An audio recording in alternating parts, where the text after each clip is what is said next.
পুরুষের সাথে জিদ করা, তার কথার দাম না দেওয়া, ছোটখাটো বিষয়ে রাগ করা, ঝগড়া করা, এসব করতে করতে একজন নারী তার পুরুষের কাছে তার সম্মানটা শেষ করে ফেলে। সে বুঝতেই পারে না সে কখন তার স্বামীর মন থেকে উঠে গেছে।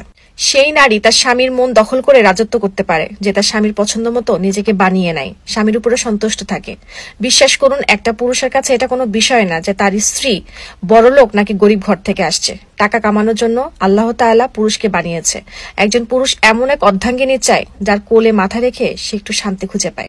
এটা সত্য যে পুরুষের 4 বিয়ের হুকুম আমাদের ধর্ম অধিকার দিয়েছে, কিন্তু এটাও সত্য যে একটা পুরুষকে দ্বিতীয় বিয়ের জন্য বাধ্য করে একজন নারী।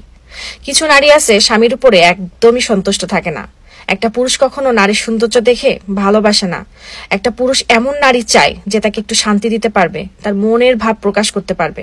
আর পুরুষ এই সব যেখানেই পাবে সেখানেই ছুটে চলে যাবে, হোক বিয়ের বয়স 10 মাস এবং 10 বছর, তাতে কোনো যায় আসে না। পুরুষের সাথে জিদ করা, তার কথার দাম না দেওয়া, ছোটখাটো বিষয়ে রাগ করা, ঝগড়া করা, এসব করতে করতে একজন নারী তার পুরুষের কাছে তার সম্মানটা শেষ করে ফেলে। সে বুঝতেই পারে না সে কখন তার স্বামীর মন থেকে উঠে গেছে। সেই নারী তার স্বামীর মন দখল করে রাজত্ব করতে পারে, যে তার স্বামীর পছন্দ মতো নিজেকে বানিয়ে নেয়, স্বামীর উপরে সন্তুষ্ট থাকে।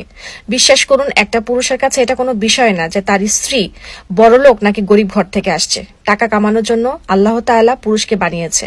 একজন পুরুষ এমন এক অর্ধাঙ্গিনী চায় যার কোলে মাথা রেখে সে একটু শান্তি খুঁজে পায়।